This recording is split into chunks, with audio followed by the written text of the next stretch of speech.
آه، بزاف ديال الاخوان هضروا معايا في لي كومونتير وهضروا معايا في التليفون، هكا هضرنا تيقولوا لي ودي هضرنا على القضيه ديال اكبر حموله ديال الكوكايين اللي عرفها المغرب. اكبر حموله ديال الكوكايين، اكبر كميه كوكايين اللي عرفها المغرب، واللي الناس عارفينها هي ديال واحد الباخره تشدات هنا في المغرب. هادشي كان في بدايه سنه 2000. كنت ديك الساعه انا خدام في الشرطه القضائيه في قنيطره. كان شريف ولا ادريس مليكي كان مكلف، كان عميد، كان ضابط وكان انا كنت مفتش، هو كان ضابط وكان مكلف بقسم المخدرات، بريغاد دي ستوب اللي معروفه. انا حاضر هذه القضيه، ولكن انا ما خدمتش في هذه القضيه هذه، انا حاضر لها ولكن ما خدمتش فيها، وتبعناها حنا ماشي عن بعد، راه تنعرفوا الاخوان خدامين فيها وتناخذوا خبيره من هنا واش فين وصلتوا، اش درتوا، فين وصلتوا، اش درتوا، ولكن ما كانش عندي شي مسطره مثلا، ما كنتش عارف مسطره كامله، نعرف القضيه كيفاش وقعت، كيفاش طاح في داك الكوكايين، كيفاش الا داك الشيء اللي عطونا الاخوان ما خدموها. كانت قضيه كبيره، وانا ديك الساعه كنت في واحد القسم ديال السرقات العاديه اللي تيضربوا الجيب وهذا، تما كنت خدام انايا. وانا من طلبوا لي الناس ندير هذه الحلقه ونهضر على هذه القضيه هذه، جمعت معلومات منهم وحده من عند السي ادريس المليكي اون بيرسون اللي خدم القضيه، هو اللي كان بريغاد ستوب، واللي كان مع ديك الساعه السي الوردي المعروف اللي هو والي ديال الدار البيضاء الكبرى الان الحمد لله. وكان مع بعض الاخوان، بزاف ديال الاخوان اللي باقي دابا كاينين موجودين، كاين فيهم اللي خدام، كاين اللي خدام التقاعد وهذا. اشنو وقع؟ واحد النهار دخل واحد الباطو، دخل الميناء ديال المهديه. ميناء المهديه، هذا الميناء كان الميناء ديال المعدن، هو في الاصل كان الميناء ديال المعدن، تيكبوا المعدن تما وتيجيو البواخر تيهزوا من المعدن كاع المعادن. وجا داك الباطو ودخل تما، دخل فرقاطه كما تنقولوا، دخلت لتما وجاو عندهم الدرك الملكي وسولهم، قال لهم ودي شنو عندكم؟ قال لهم ودي حنا جينا عندنا هذا الباطو هذا خاسر وبغينا نصوبوه. داك الباطو بقى تما واحد 3 ايام. الدرك الملكي شافوا معاهم هذا، ملي جيتو شنو خاسر لكم؟ خاسر الموتور، خاسر هذه. بون، السيد الوكيل الملك تخبر بهذاك الباطو اللي جا، وهو هذا الباطو كيفاش داير؟ هذا الباطو سيت اون فريغات، باطو صغير، هو باطو الا بغينا نقولوا بحال دوك الباطو، دوك لي باطو ديك الفريغات ديال الحرب، باطو حربي، ودير ليه اللون، انا شفتو، ودير ليه اللون بحال اللون ديال ميليتير، بحال اللون العسكري، خضر مغلوق وفيه شي كحوليه دايره هكا، باش الا كان داك الباطو لداخل ما تيبانش مزيان، الا كان داخل مع المواج مع داكشي ما تيبانش مزيان، داك اللون خضر مغلوق زيتي. وكان بحال دوك لي باطو صغار، ديك حاملات الصواريخ ولا شي حاجه بحال هكا، باطو مي هو اللي شتي باطو حربي، ما كانش كبير بزاف ولكن باطو حربي، بحال دوك اللي كنقول فرقاتات اللي تنقولوا حنايا. وكان مكتوب عليه دواناس كبيره، اذا ترجمناها بالعربيه دواناس يمكن بالصبليونيه، اذا ترجمناها بالعربيه الجمارك. اي واحد شاف ذاك الباطو وسط البحر غيقول هذا ديال الديوانه، غيقول هذا ديال الديوانه، هذا باطو ميليتير، هذا كذا. وهذاك الشيء كان غير تمويه، من تدخل ذاك الباطو تشوف باطو عسكري كل شيء فيه ديال العسكر، ما كاينش شي سلاح فوق ولا شي حاجه باين، ولكن هو تيبان باطو ميليتير. جا دخل تما السيد وكيل الملك تخبر بذاك الباطو، تقول واحد الباطو راه جا هنايا ودخل المهديه وخاوي ما فيه والو، وتقول لهم ولي بانه خاسر. وكيل الملك دخل الشك، عيط على الشاف ديال قسم المخدرات وهضر معاه، قال لي ياك ما هذا الباطو جاي يهز المخدرات، جاي يدي شي حشيش، تيتسنى شي وحدين. قالوا له لا، على حسب ما ذكروا الناس ديال الدرك، قال لهم تصرحوا لهم بانهم هما راه جالسين في الباطو لداخل، هما راه بغاو يصلحوه في خاسر. قال لهم كان بغا يصلحوا يدخلوا الميناء ديال القنيطره، حيت الميناء ديال القنيطره في واحد المرفأ كال سيش، واحد المكان فين تيصلحوا البواخر، بواخر الصيد ولا هذا تيصلحوا. قال لي يدخلوا تما، كانوا بغا يصلحوا يدخلوا عند الا غيدخلوا تما عند البوليس. هنا دخلوا الباطو امروه باش يدخل الا كان بغا يتصلح، دخلوه وجابوه الميناء القنيطره الداخل على حسب الشرطه. وهنا سي الوكيل عطى امر، قال ودي هذا الباطو ما يمكنش داخل الحدود المغربيه، هو باطو عنده حربي، لا بغينا نشوفوه بعد هذه فريقات حربيه واخا ما فيها سلاح وباللون حربي ومكتوب فيها دوانه، شنو هذا الشيء هذا داخل الحدود المغربيه؟ خصو بحث معمق. عطى الرئيس ديال فرقه الابحاث المخدرات عطاه امر، قال ليه بحثوا مع هاد الناس، وكما قال لي السي ادريس، قال لي ودي، قال ليه بالحرف شوف عندكم الضوء الاخضر، عندكم فوفير، عندكم الضوء الاخضر، قلبوا معاهم مزيان هادو خياتنا، اجاو يديروا هاد خياتنا هنايا. والباطو فيه 3 الناس. هاد الباطو دخلوا به من مهديه، جابوه للقنيطره، دخلوا لديك البلاصه فين تصحوا البواخر، البوليس مشاو عندهم، كانوا 4. فاش كانوا في مهديه كانوا 4، ولكن من دخلوا القنيطره واحد مشى في حالته، مشى خرج، لانه هذاك الباب ديال المهديه، هذاك الباب ديال المرسى راه تسمى تما كاين شرطه الحدود، لانه حدود خا كاين الواد تسمى شرطه الحدود، مكلفه به شرطه الحدود. هذاك السيد واحد فيهم خرج، خدا لي سي باسي وخرج، بقاو 3 جاو عندهم الاخوان، دخلوا عندهم، السلام عليكم. السلام. قال له ودي حنا بغينا واحد ترخيص منكم باش نقلبوا هذا الباطو هذا ونبحثوا معكم. رخصوا لهم دوك الطاقم بانهم عندهم حق يقلبوا الباطو، لانه في دوله وسط الدوله المغربيه وحدود مغربيه وعندهم حق يقلبوه، لان مشكوك فيه. واش انتم باطو حربي؟ انتم ما باطو سياحي، ماشي شي باطو السياحه باين بحال شي يخت ولا شي حاجه، ما انتم باطو تجاري باين الباطوات اللي تيهزوا السلاح، ما انتم باطو ديال الصيد البحري، ماشي باطو الصيد البحري، ولكن انتم كل شيء هاد الهندام ديالو داك كيفاش داير هو باطو حربي. بقاو تيقلبوا تيبحثوا معاهم، منين جيتوا مع هذا شافوا داك البلان اللي عندهم، داك الخريطه اللي عندهم ديال التحرك ديالهم، جابوا الناس مسؤولين من لامارين من البحريه، جاوا تما الناس تيعرفوا، قراو ديك الخريطه تيلاحظوا انا قيت هنايا هذا الباطو جا من بريطانيا ودخل اكادير وخرج من اكادير ومشى لجزيره لابالما اللي هي بجنب اسبانيا، وبانه الخط الاخر عندهم ناويين يمشيو لايبيريا ما بين اسبانيا والبرتغال. شوف دابا منين جاو من بريطانيا، جاو لاكادير، دخلوا الاطلسي، مشاو لابالما، هبطوا رجعوا من لابالما، جاو القنيطره، وكانوا ناويين يمشيو لاسبانيا والبرتغال. وعلاش دخلوا القنيطره؟ ربما كانوا غيدوزوا لاسبان ديريكت، حيت خسر لهم الباطو ودخلوا لتما، ولكن دخلوا وخرجوا اكادير وخرجوا، الطريق ديالهم مشبوه فيها، وهذا الباطو جاي من بريطانيا. اش جاي يدير هنايا؟ واش باطو ديال التجسس؟ شنو جاي يدير هذا الباطو هنايا؟ باطو حربي والناس فيه مدنيين. خداو الباسبورات ديالهم، بقاو تيشوفوا الباسبورات ديالهم ولقاو بان هذوك الناس ب3 تما عندهم باسبورات من الارجنتين، اي تيقولوا حنا من الارجنتين وهاد الباسبورات ديالنا من الارجنتين، ولكن لقاو بان هاد الباسبورات تعطاو في نهار واحد.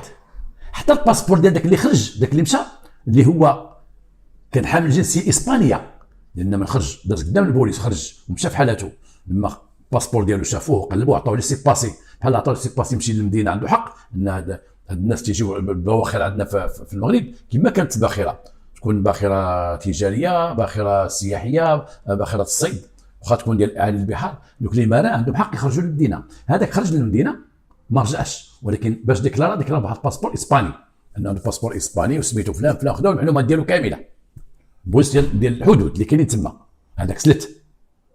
هذوك 3 بقاو تما تيشوفوا هاد 3 الباسبورات ديالهم خارجين في نهار واحد، تعطاو لهم في نهار واحد لا فاليديتي ديالهم، لا فاليديتي ديال الباسبورات في نهار واحد، وغادي يكمل التاريخ ديالهم في نهار واحد،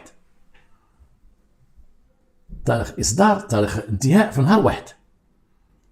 في شكل الباسبورات هادو طر الشرطه ديال القنيطره، طروا شدوا دوك الباسبور، تعرضوا مع المدير العام الامن الوطني، كسا كانت الاداره العامه للامن الوطني، جاوبتهم من الباسبورات مزورين، هذا الباسبور فيه مزوير.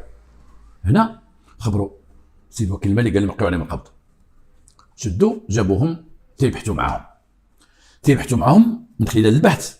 هما تيبحثوا معاهم، وبدا النهار الاول، النهار الثاني، النهار الثالث بدا تيخرج كوكايين في الدار البيضاء الجديده مولي بوسلام. تيخرجوا بالات ديال الكوكايين، هذاك الكوكايين ديال اللي واحد مغطي في واحد لومبالاج. داك لومبالاج تيمكنوا باش يطلع فوق الماء. اي كاين الصندوقه اللي فيها 20 كيلو ديال الكوكايين مغطيه امباليه مزيان، ولكن تتهز فوق الماء. وبقاو تيخرج كوكايين من البحر، سماوها هذيك الساعه لا ماري برونش، بحال نقولوا الماريه البيضاء ولا الموجه البيضاء. بقى تيخرج في الدار البيضاء، خرج في محمديه شي حاجه، خرج مولي بوسلام، هنا تخرج وحده، هنا تخرج وحده، تصدر كوكايين تيخرج من البحر. كوكايين واخا الناس ديك الساعه باقيين ما في 2000 الناس يلاه بدات تعرف الكوكايين وهذا، ولكن كاين في المغرب اللي عرفوا الكوكاين. وتنشط هذه القضيه في الدار البيضاء في هنا بقاو الدرك الملكي والشرطه الكوكايين اللي تيلقاو تيدخلوه، الكوكايين اللي لقاو تيدخلوه، تيدخل عند الجندار، تيدخل عند البوليس، شي هذا. والمشكل شويه الكوكايين طاح في شي يدين، داز لهاد الجي ولهاد الجي. في ذاك الوقت هبطوا شي ناس من الشمال تيقلبوا هنا، من هذا من ناظور الحسيمه، الناس اللي عايشين برا وتعرفوا بزاف على الكوكايين. دخلوا شي وحدين تيقلبوا وقعوا مشاكل في الكوكايين. بعد الكوكايين تسرب لبعض الايادي، وقع في البيع والشراء، وقع في هذا، وقعوا مشاكل وقضايا وقعات كبيره تقدموا لها العداله، وقع شي تعرفوا عصابات، وتعرفوا هادشي من بعد لما تخرج داك الكوكايين بقى تيبان هنا وهنا منين جا هاد الكوكايين، منين تيخرج هاد الكوكايين. ولكن خلال البحث اللي داروا البوليس ديال القنيطره مع دوك خياتنا بان الباسبور ديالكم مزورين وشكون نتوما، وجابوا واحد الضابط اللي هو كان تيعرف اللغه الاسبانيه وما تيعرف الاسبانيوليه مزيان، جابوا واحد الترجمان، وجابوا معاه واحد الترجمان اخر محلف اللي جلسوا معاهم، بقاو تيشرحوا مع هاد الناس تيهضروا معاهم. وتبين بان دوك الناس دوك الثلاثه عندهم الجنسيه كولومبيه ماشي ارجنتينيه. الجنسيه ديالهم الاصليه هي الجنسيه الكولومبيه، ولكن داروا الباسبور في الارجنتين ومقادين داك الشيء ومخرقينه. هذوك الناس قالوا حنا قال اللي عطى الله عطاه. الباترون اللي خدمنا واللي دخلنا حنا في كولومبيا ودخلنا في هذا الباطو هو الصبريوني اللي مشى، هو اللي دخلنا، وراه السميه راه عند شرطه الحدود ديالكم. وحنا بلا ما نبقاو نقول لكم حنا كنا هازين الكوكايين، وداك الكوكايين لما خسر لنا الباطو، لان خسر لنا الباطو في اطلسي وما غاديين دايزين هابطين من اكادير، بغاو يشدوا الطريق الايبيريا تما فيك عندهم النقطه الاخرى ديالهم، خسر لهم الباطو. وداك الباطو باش خسر بعد غيتعرف الباطو باش خسر. هذاك الباطو لما جاو يهزوا ديك الشحنه ديال الكوكايين عنده دو ريزيرفوار كبار، دوك ريزيرفوار ناهيك على المساحه اللي عنده لداخل، ديك المساحه اللي عنده لداخل خاويه فين يهزوا السلعه. بغاو يزيدوا الكوكايين يهزوا اكثر لان حسب ما راجعوا وما قيل وما صرحوا به كان تقريبا 6 طن ديال الكوكايين، 6 طن حسب البحث اللي داروا معاهم. واخا هي ما تشدت 6 طن، ولكن حسب ما صرحوا به هو شدوا اطنان بيان سور، شدوا اكثر من شي 3 طن 4 طن، ولكن ما تيقولوا حنا كنا هازين 6 طن. اش داروا هما لما عمروا الكوكايين وبغاو يزيدوا الكوكايين، بغاو يزيدوه، كان عندهم جوج لي سوتيرن، وحده ديال الماء وحده ديال الديازل، هازين داك المحروقات باش تمشي الباطو، فيول باش يمشي الباطو. شدوا ديك ديال الماء خوها من الماء وصبغوها وصبغوها وداروا فيها حتى هي الفيول باش يقدوا مع الطريق، زادوا الفيول، عمروها بحال نقول عمروها بليسانس حتى هي، حيدوا ديال الماء، عندهم سوتيرنا ديال الفيول ديال المحروق باش تمشي الباطو، بغا يزيدوا في وحده اخرى، حيدوا الماء وعمروا هذيك باش ديروا من الطريق. اش وقع لهم لما صبغوا هذيك اللي كان فيها الماء، صبغوها زعما ضربوها بالصباغه وداك الشيء وخلاوها تشوف كبوا فيها داك المحروقات باش يخدموا. ديك الصباغه اللي صبغوا دخلت لعند الموتور، هي اللي خسر لهم الموتور.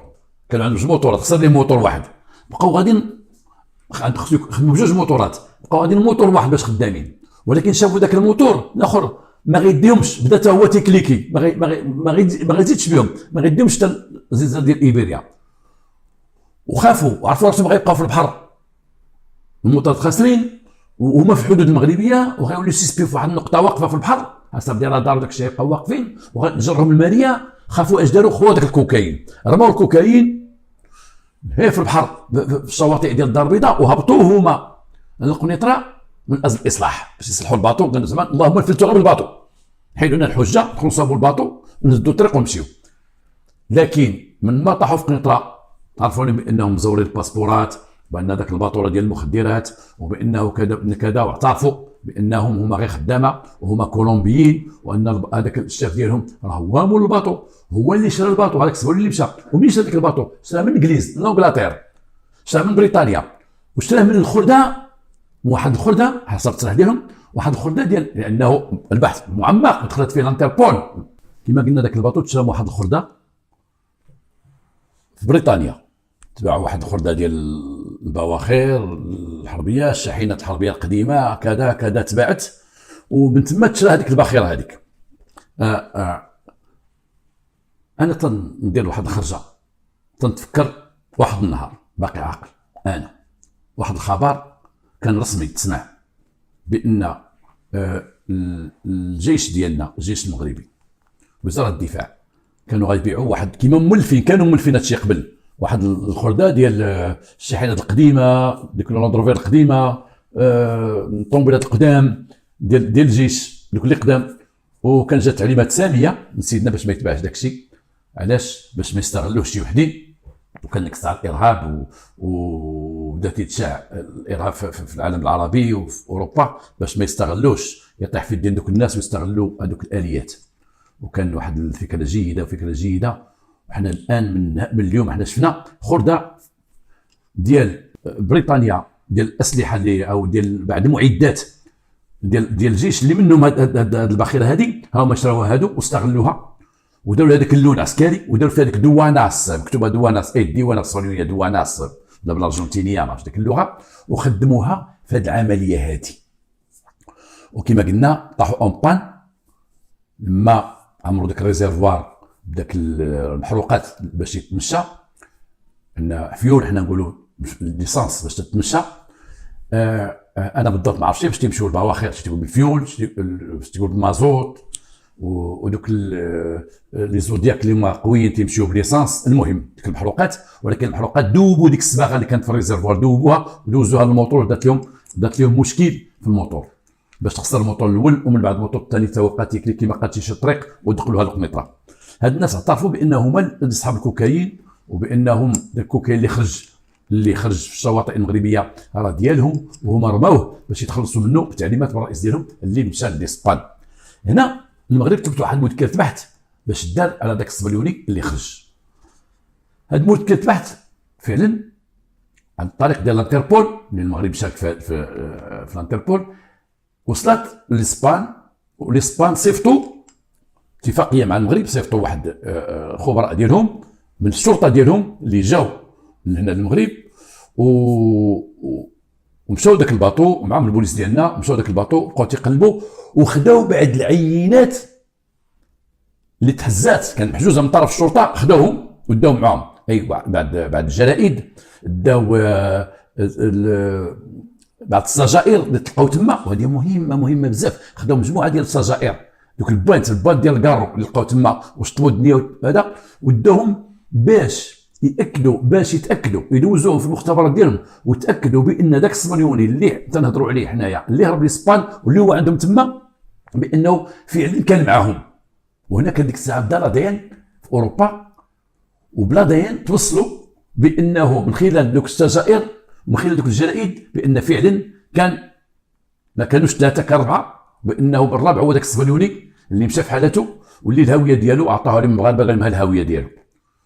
وداك الصبليوني بقى رجع واحد التقرير من الانتربول، لما دوك البوليس ديال الصبليون مشاو خداو دوك العينات وداك الشيء، عطاو داك التقرير للانتربول، والانتربول عرضته على المغرب تتقول لهم بان فعلا كان واحد السيد حسب البحث ديالكم اللي قلتوا، كان واحد السيد رابع كان معهم، وفعلا كان داك السيد رابع، وان داك السيد رابع فعلا هو الاسم اللي خديته، الهويه اللي خديته، وبان هذاك السيد راه دارت عليه مذكره بحث على الصعيد العالمي باش يطلق عليه القبض، وان سميتو فلان، وداك السيد داز 3 سنين وطلق عليه القبض، 3 سنين وطلق عليه القبض، وقدموه وجابوه للمغرب تلقى عليه القبض في البرتغال وجابوه للمغرب، وكما تيقول الاخوان نهار شدوه بالشرط وقام يتنسكم البلاصه فين شدوه الحوايج باش شدوه هكاك شدوه وجابوه وقدموه للمغرب وتقدم للعداله، وتحكموا الجميع ب 10 سنين ديال السجن، وتحزز داك الكوكايين اللي خرج في البحر، تحزز تم الحز ديالو، وتحزز داك الباخره تحزات. ولكن كما قلنا هنا البوليس ديالنا لعب واحد الدور كبير من اكد بان هاد الباطو هذا اللي دخل بانه هو الباطو اللي جاب الكوكايين ورماه في البحر، مع انه ما لقاوش كوكايين فيه، وبانه هذوك الناس عندهم الباسبورات مزورين وتشدوا الباسبور مزورين ما كولومبيين ماشي ارجنتينيين، وبان كانوا معهم داك السبليوني، وداك السبليوني داروا ليه مذكره بحث، طلبوا مذكره بحث على الصعيد الدولي، وديك مذكره بحث تاكدات لدوك البوليس ديال السبليون اللي جاو هنا، تاكدات لهم بانه فعلا خص حقوا مذكره بحث بعد ما عثروا على الجرائم وعلى الشجائر تهز الادين ديالو، هو داك السيد هذاك، وتلقى عليه القبض وتقدمت العصابه كامله. وكانت هذيك هي البدايه او السنوات اللي عرفنا فيها احنا في المغرب، عرفنا الكوكايين وتجاره الكوكايين، وكانت اكبر دوز او اكبر يا ربي اكبر كميه اللي تشدات ذاك الوقت، تشدات في المغرب على الصعيد العالمي، عمر شي كميه قد هذيك تشدات في العالم، عمر ما شدت 6 طن اللي هي حسب التصريح ديالهم هما تيقولوا حنا خرجنا 6 طن، هي ما تجمعت شي 6 طن من الشواطئ ديالنا كانت ناقصه، ولكن هما في التصريح ديالهم تيقولوا كنا هازين 6 طن اكبر كميه. وهنا بغيت نذكر بواحد القضيه، تخيلوا الكيلو يدير 50 مليون ويدير 40 مليون للكيلو وتشد 6 طن. انا واخا شديت داك الماكينه ديال الحساب باش نحسبها باش نضرب شحال خرجوا لي بزاف ديال الاصفار، ما عرفت واش الملاير ولا ما عرفت البلاين وما عرفتش نحسبها. وحسبوا انتم الا كان عندكم شي الوقت حسبوها سيديروا 6 طن تيبلي بار 50، عرفتي شحال ديال الفلوس كون يعطيوني هذيك الفلوس كامله ويقول لي هاك خذها، ما عرفتش غندير بها، والله ما عرفتش غندير بها.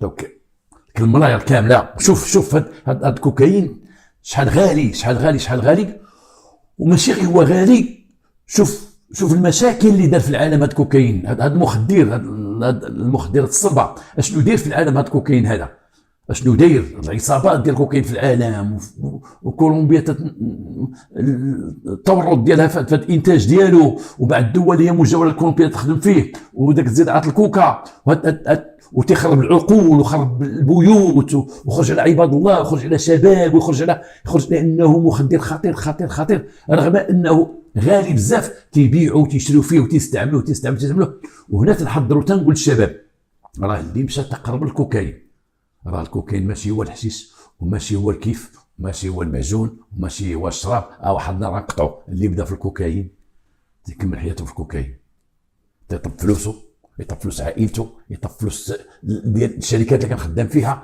يخرج على راسو، ولا ما بقاش عنده باش يشريه تيزوز الاجرام ديريكت، يقتل من اجل الفلوس باش يشريه، يخرج لعائلته يذبحهم يقتل عائلته غير باش يشريه. ولو كنت تعرفوا بعض القصص وقعوا لبعض الناس من اجل الكوكايين ومن اجل حصول الكوكايين، داكشي هو غير داكشي ما يتحملوش العقل وما يشوفش العقل. الله يحفظ الشباب ديالنا من هذا الوباء، هذا الوباء خطير ومن هذا المخدر الخطير. الحمد لله حنا في المغرب ما عندناش شيء، ولكن قليل بزاف، واللي حصل وتنقولها ديما اللي مشى تحصل بشي كوكايين راه كاين واحد عقوبه كبيره، عقوبه الطاطا كبيره بزاف، والله يحفظنا ويحفظكم منه.